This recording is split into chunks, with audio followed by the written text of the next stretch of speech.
बिस्मिल्लाहिर्रहमानिर्रहीम। आज मैं कमरे में सोने के लिए अकेले लेट गई थी, क्योंकि अब मुझे सब कुछ बहुत अजीब लगने लगा था। कुछ था जो पोशीदा था और दिल लर्जा देने वाला था। मैं खामोशी से कमरे में आई और बिस्तर पर नीम दराज हो गई, लेकिन लेटने पर दरवाजा अच्छे से बंद कर लिया। आज मैंने तहैया कर लिया था कि कुछ भी हो जाए, सास को नहीं पुकारूंगी। ऐसे ही मैं बिस्तर पर नीम दराज हुई, लेकिन हैरत का शदीद झटका लगा जब पूरा 1 घंटा करवटों पर करवटें बदलने के बावजूद नींद न आई। मैंने सख्ती से आंखें मीच लीं, लेकिन मुझे तो रोज रात लेटते ही गहरी नींद आ जाती थी। अब मेरा शक यकीन में बदल रहा था। रात 12 बजते ही मेरा दिल घबराना शुरू हो गया। यूं लगा कि जैसे कोई दिल को मुट्ठी में कर रहा है।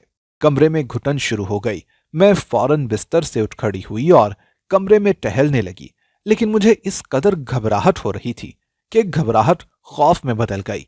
लेकिन मैंने भी फैसला किया था कि इस बार मैं सास के पास नहीं जाऊंगी, न सास को बुलाऊंगी। लेकिन फिर जब मेरी हालत मजीद अबतर होने लगी तो मेरे कदम कमरे में रुकने से इनकारी हो गए। डर के मारे मैंने जल्दी से कमरे का दरवाजा खोला और बाहर भाग गई। बाहर भागते भागते मैं अचानक चौंक कर रुक गई। नजर अपने कमरे से 2 कमरे छोड़कर पड़ी तो मैं उस दरवाजे की जानिब खींची जाने लगी और कदम खुद ब खुद उस दरवाजे की जानिब बढ़ा दिए, जो बंद था और मेरे लिए सरापाए पहेली बना था। उस दरवाजे के करीब पहुंचकर मैंने उस पर हाथ रखा और उस दरवाजे पर हाथ फेरने लगी। अंदर से अजीब सी आवाज आई तो डरकर फौरन पीछे हुई। दिल के मकाम पर हाथ रखे एक बार फिर आगे बढ़ी और उस दरवाजे पर कान टिकाए ताकि सुन सकूं कि ये कैसी आवाज है। बहू। उसी लम्हे पीछे से मेरी सास ने मुझे पुकारा। मैं एकदम पीछे मुड़ी तो मेरी सास मुझे सर्द नजरों से घूर रही थी। अंदर क्या जासूसी कर रही थी? उनके गुस्से से पूछने पर मैं शर्मिंदा हो गई, लेकिन मुझे यकीन था कि मेरी सास जितनी सही दिखती हैं वो वैसी बिल्कुल भी नहीं है। अम्मी, अंदर से किसी की आवाज आ रही है, कोई है अंदर। मैंने उन्हें यकीन दिलाना चाहा तो उनका रंग जर्द पड़ने लगा। क्या हुआ आपको? उनकी जर्द पड़ती रंगत देखकर मैंने चौंक कर पूछा तो वो एकदम से भड़क गईं। तुम्हें वहम हो रहा है, अंदर कोई नहीं है। अंदर सिर्फ कबाड़ पड़ा है, ये कबाड़ का कमरा है। तुम यहां क्या कर रही हो, सोई क्यों नहीं? सास के पूछने पर मैं नजरें झुका गई। मुझे डर लग रहा था कि ऐसा लग रहा था कि जैसे मैं बोलते बोलते यकदम रुक गई। नजर सास की जानिब उठाई तो यूं लगा कि जैसे वो मुस्कुरा रही हों और मुझे देखते ही उनकी मुस्कुराहट एकदम छुप गई हो। मुझे ये बात बहुत अजीब लगी जब वो फौरन बोली, ठीक है, तुम मेरे साथ मेरे कमरे में चलो, मैं लोरी सुनाऊंगी तुम्हें। वो मेरा हाथ थामती मुझे अपने साथ अपने कमरे में ले गई, जबकि उनके हाथ पर मेरी नजर टिक गई और मैं सास के हाथ को देखने लगी कि एक और बात उस घर में बहुत अजीब थी कि मेरी सास अपने सीधे हाथ की हथेली पर पीला कपड़ा बांध कर रखती थी, जिस पर सुर्ख अजीब अजीब निशानात थे। मेरी शादी के दूसरे दिन जब मैंने सास से इस मुतालिक पूछा था तो सास ने कहा कि यह मन्नत का कपड़ा है, मेरी पहली औलाद होने के बाद उतारूंगी। मुझे बहुत अजीब लगा क्योंकि मैं मन्नतें मुरादें नहीं मानती थी। सास मुझे अपने साथ अपने कमरे में ले गईं और अपने साथ अपने बिस्तर पर सुला लिया और फिर उल्टे हाथ से मेरे बालों में सहलाते एक लोरी सुनाना शुरू की। लेकिन वो लोरी सुनते मुझ पर नींद का गलबा तारी होने लगा। मुझे कुछ भी समझ नहीं आ रहा था कि वो क्या पढ़ रही है, क्योंकि वो बहुत अजीब सी जबान थी। लेकिन उसके सुनते कब मेरी आंख लगी मुझे मालूम ही ना हुआ और मैं गहरी नींद में चली गई। जब अगले दिन मेरी आंख खुली तो अजीब सा दिल हो गया था। इस बार मैं हैरान नहीं हुई थी, क्योंकि मेरे साथ शादी के दूसरे हफ्ते से ही ये मामला चल रहा था और जब जब मेरे साथ ये होता मेरी रीढ़ की हड्डी में शदीद दर्द रहता कि जैसे किसी ने हड्डी तोड़ दी हो। मैं कमरे से बाहर निकली तो सास मुझे देखते ही फौरन किचन में चली गई। मैं भी खामोशी से अपने कमरे में चली गई। सारा दिन बिस्तर पर गुजारने के बाद मेरी सास शाम के वक्त मेरे पास आ गई और एक लाल अर्क देकर बोली कि इसे पी लो, इससे तुम्हारा दर्द ठीक हो जाएगा। मैंने सास से वो अर्क ले लिया। ये तो रोज का मामूल था। उस अर्क में से अजीब सी बदबू आती थी। मैंने इरादा किया था कि मैं वो अर्क आज कतन नहीं पीऊंगी, लेकिन फिर दर्द से मजबूर होते हुए जब मेरा दर्द बढ़ गया मुझे वो अर्क पीना पड़ा और हैरत अंगेज तौर पर वो अर्क पीते ही मैं बिल्कुल ठीक हो गई। मेरी सास मेरी आओ भगत में लगी थी। कोई काम तो मैं वैसे भी नहीं करती थी, सास ही अजीब तरीके से हर वक्त सर पर खिदमत के बहाने नाजिल रहती। मैं लाउंज में आकर बैठी तो मेरी नजर उस बंद दरवाजे पर जा ठहरी जिसमें बकौल मेरी सास के एक कबाड़ था। जबकि मेरा दिल बार बार मुझे इस बात पर उकसाता था कि सास को नजरअंदाज किए मैं एक बार उस दरवाजे को खोल कर देखूं, पर सास ऐसा मौका ही नहीं देती थी। रात हुई तो मैं कमरे में आ गई, लेकिन इस बार पक्का इरादा कर लिया था कि आज मैं डर से जीतकर सारी सच्चाई जान कर रहूंगी। यूं अपने हाथ में मैंने कॉटन बड छुपा लिए और डरने का नाटक कर खुद ही सास के कमरे में चली गई। सास मेरे जल्दी आने पर कुछ चौंकी, फिर मुझे साथ सुलाते लोरी सुनाने लगी। जब मैंने बहाने से सास से पानी मांगा, सास जैसे ही पानी देने मुड़ी, मैंने जल्दी से वो ईयरबड्स कानों में लगा लिए ताकि सास की आवाज ही मुझे ना आए। और ऐसा ही हुआ। पानी पीते वक्त मैंने बालों को अच्छे से कानों पर फैला लिया था और सास ने लोरी सुनाते सुनाते मेरे सर पर अपना वही सीधा हाथ फेरना शुरू किया। लेकिन इस बार मुझे नींद बिल्कुल नहीं आई थी, बल्कि नींद का दूर दूर तक नामो निशान ही न था। यानी नींद मुझे उस लोरी की वजह से ही आती थी। मैंने जल्दी से आंखें बंद करते हुए सोने का नाटक किया। जब मेरी सास जल्दी जल्दी मेरे सर पर हाथ फेरने लगी, वो जैसे जैसे हाथ फेरती गई मुझे कुछ अजीब सा महसूस होता गया। अभी कुछ ही देर गुजरी थी कि सास अचानक अपनी जगह से उठी और भागते हुए कमरे से बाहर गई।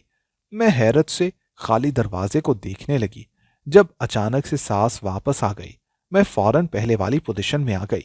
लेकिन फिर मेरी सास ने जो किया, मेरी जान निकल गई कि उन्होंने अपनी।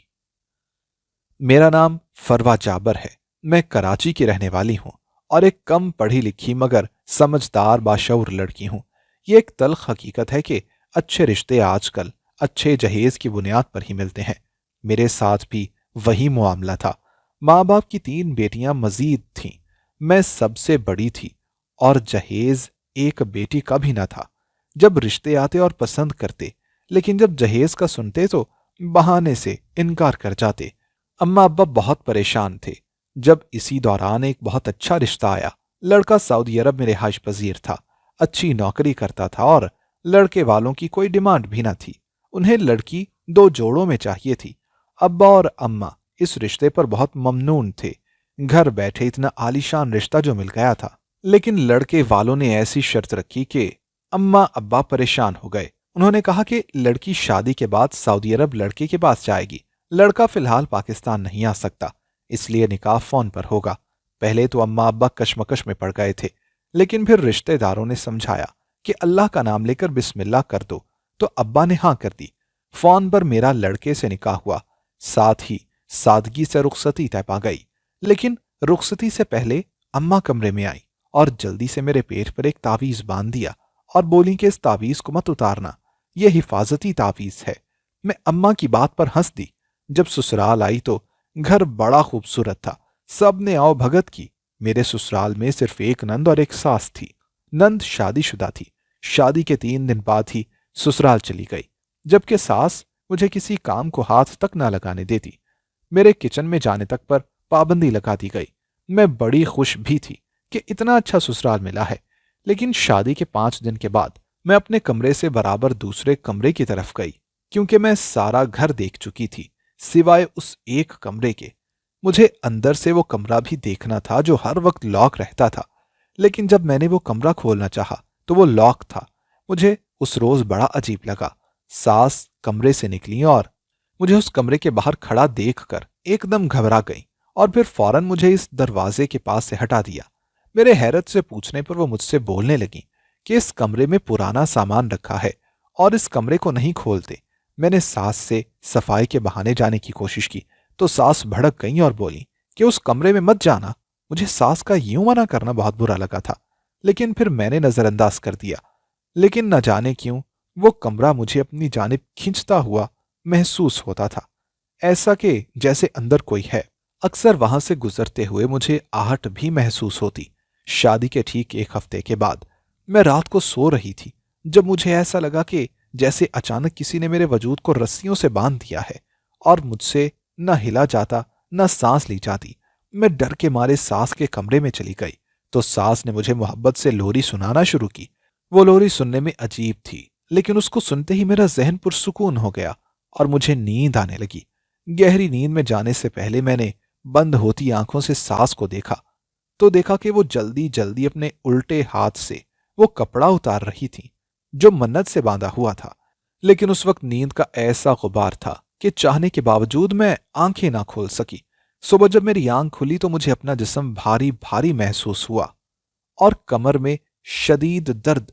यूं लगा कि जैसे पूरा जिस्म बुरी तरह से दर्द कर रहा था। लेकिन नजर खुद पर पड़ी तो जान निकल गई, क्योंकि मेरे जिस्म पर लाल चमकदार नई साड़ी थी जो अच्छे से बांधी गई थी। मैंने झट से खड़े होते हुए शीशे में अपना वो रूप देखा तो सर पर आसमान टूट पड़ा कि मेरी मांग और चेहरे पर सिंदूर लगा था। लरजते कदमों से मैंने पीछे कदम लिए। गले और हाथ पैरों में भर भर के जेवर भी थे। मैं डर कर कमरे से बाहर निकली तो देखा कि सास सब्जी काट रही थी। मुझे देखकर खड़ी हो गई और हैरत और गुस्से से बोली, ये सब क्या है? तुमने किस तरह का लिबास पहना है और ये सिंदूर क्यों लगाया है? मैं जो सास से इस मुतालिक पूछने का इरादा रखती थी, दिल धक से रह गया। मैंने अपनी सास को बताया कि ये सिंदूर और ये साड़ी मैंने नहीं पहनी, बल्कि जब आंख खुली तो मैं इसी हालत में थी। तब सास अजीबोगरीब नजरों से मुझे देखने लगी और बोली कि मैं फजर में तुम्हें बिल्कुल सही छोड़कर कमरे से बाहर निकली थी। सास के इतना कहने पर मैं रोने लगी और सास को यकीन दिलाया कि मैंने कुछ भी नहीं किया। तो सास मान गई और आराम करने का कहा। कमरे में आकर मुझे रात का कुछ भी ऐसा वाकया याद ना आया। जब कपड़े तब्दील करते हुए मैंने देखा, मेरी मां का बांधा हुआ तावीज गायब है। मुझे पहली बार अब ऐसा महसूस हुआ था कि जैसे मैं किसी बहुत बड़े और गंदे जाल में फंस गई हूं। मैंने अपनी मां को फोन करके उस तावीज के मुतालिक बताया कि वो उतर कर ना जाने कहां गिर गया है। तो अम्मा ने कहा कि वो अगले माह फिर से ला देंगी, बल्कि मेरी सास से कहेंगी कि वो ला दें। दिन इसी तरह तेजी से गुजरने लगे।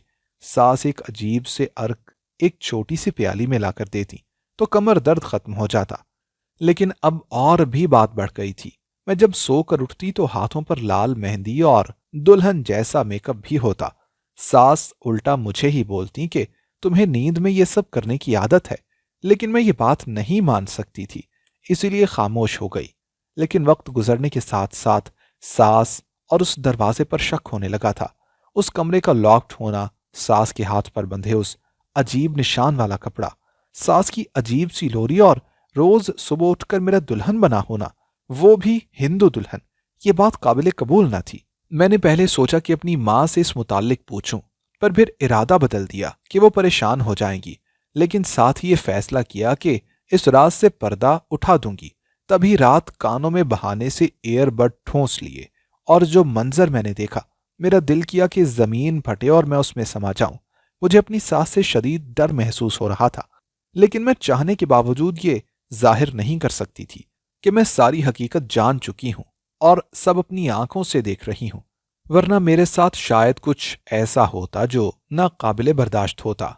मैं खुद पर जब्र किए सांस रोके वहां पर लेटी रही और अपनी सास का दिल दहला देने वाला अमल सुनकर और देखकर आंखें खोलते ही सास से पूछने का हौसला नहीं था। इसलिए शिद्दत से सुबह होने की दुआ करने लगी कि कब सुबह हो और मैं यहां से उठकर भाग सकूं। यह रात मेरी जिंदगी की स्याह तरीन रात थी, जिसका एक एक लम्हा पूरी एक एक रात के बराबर था। हर लम्हे अल्लाह से दुआ करते बिलाखिर ये रात सरक गई और सास जैसे ही कमरे से निकली, मैंने अपनी आंखें खोली। सारी रात आंखें बंद रखने के बावजूद मैं एक लम्हे के लिए भी न सोई थी। खौफ और डर का असर था कि सर बुरी तरह से दर्द कर रहा था और कमर में भी शदीद दर्द हो रहा था। मैं बिस्तर से उठी और बेआवाज रोने लगी।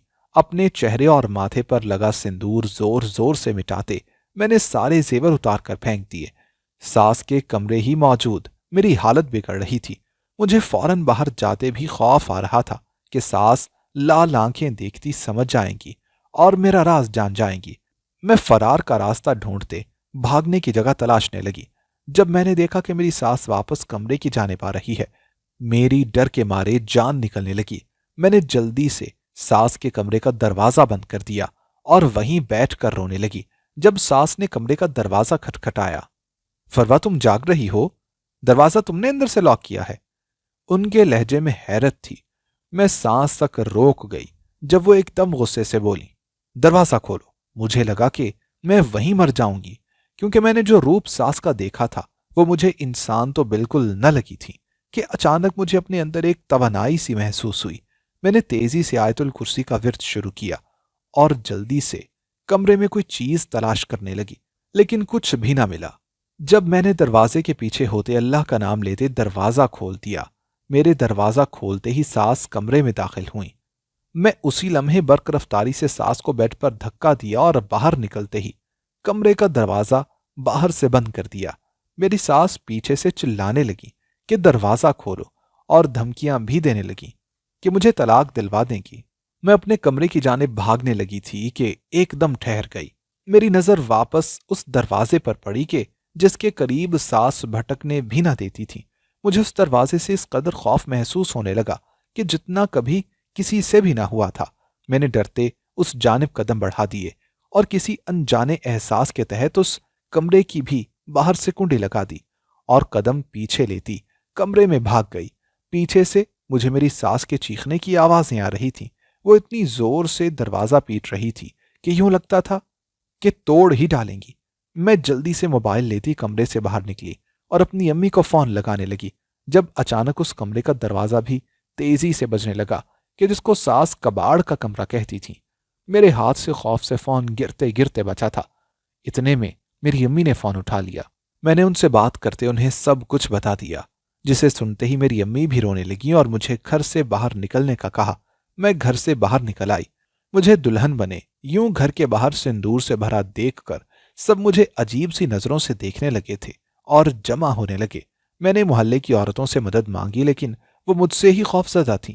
आधा घंटा गुजरने के बाद मेरे घर वाले तो ना आए, लेकिन उनकी भेजी गई पुलिस जरूर आ गई थी। पुलिस के साथ पुलिस वाली औरतें भी आ गई थीं। वो मेरे साथ अंदर गईं तो सास के कमरे का दरवाजा खोलने लगी, लेकिन मैंने रोक दिया और पहले दूसरा वाला दरवाजा खोलने का कहा। पुलिस वालों ने जैसे ही वो दरवाजा खोला, मेरे सर पर आसमान टूट पड़ा, क्योंकि अंदर कोई कबाड़ नहीं बल्कि लातादाद बुत परस्ती की तस्वीर थी। मिट्टी के बुत थे और मेरी नंद बनी वो लड़की जो ससुराल जा चुकी थी, वो अंदर पीला चौला और हाथों में खाक भरे खड़ी थी। मैं डर कर रोने लगी। इतने में मेरे घर वाले आ गए। उन्होंने मुझे सहारा दिया। पुलिस वालों ने मेरी सास को भी कमरे से निकाला और उन दोनों के चिल्लाने के बावजूद उनको गाड़ी में बिठाकर पुलिस स्टेशन ले गए। मेरे घर वाले भी पुलिस वालों के कहने पर मुझे पुलिस स्टेशन लेकर गए। वहां मेरा बयान लिखा था। मैंने उन्हें सब कुछ सच सच बता दिया। रात मैंने देखा कि मेरे सोते ही सास भागती हुई बाहर गई, और जब वापस आई तो हाथ में एक बड़ी सी हड्डी थी जिस पर वो भर भर कर सिंदूर लगाती मेरे चेहरे और कपड़ों पर लगा रही थी। साथ ही साथ मुंह में कुछ पड़ भी रही थी। और फिर उसने अलमारी से एक सुर्ख साड़ी निकाली और फिर अपने हाथ पर बांधा और कपड़ा खोला। जोर जोर से उस साड़ी पर अपनी हथेली मसलने लगी और फिर वही अर्क जो वो मुझे पिलाती थी मेरी कमर पर लगाने लगी। उसकी खुशबू इस कदर तेज थी कि मुझे पहचानने में देर न लगी, और फिर मेरे इर्द गिर्द लीमू का दायरा बना दिया। वो जैसे जैसे पढ़ती जाती थी एक एक करके लीमू जल जाता, और फिर आखिर में सास ने मेरे माथे पर सिंदूर लगा दिया और मुझे मुकम्मल सजा दिया। मैं जैसे जैसे बता रही थी सब मुझे हैरत से देख रहे थे कि मेरी तरह उनको भी इन सब की कोई वजह समझ न आई थी। जब पुलिस वाले मेरी सास और नंद के पास गए ताकि पूछताछ कर सकें, मेरे माँ बाप भी उनके साथ अंदर गए ताकि अपने कानों से सच सुन सकें, लेकिन मैं उनके साथ अंदर नहीं गई कि मैं पहले ही बहुत डरी हुई थी। वो औरत खतरनाक थी जो मेरी सास बन बैठी थी। मेरी अम्मी बहुत डर गई थी और मुसलसल रो रही थी, जबकि पुलिस वाली औरत ने मेरी सास के हाथ पर बंधा रुमाल मुझे लाकर दिखाया और बोली कि यही है वो रुमाल जो वो हाथ पर बांधती थी।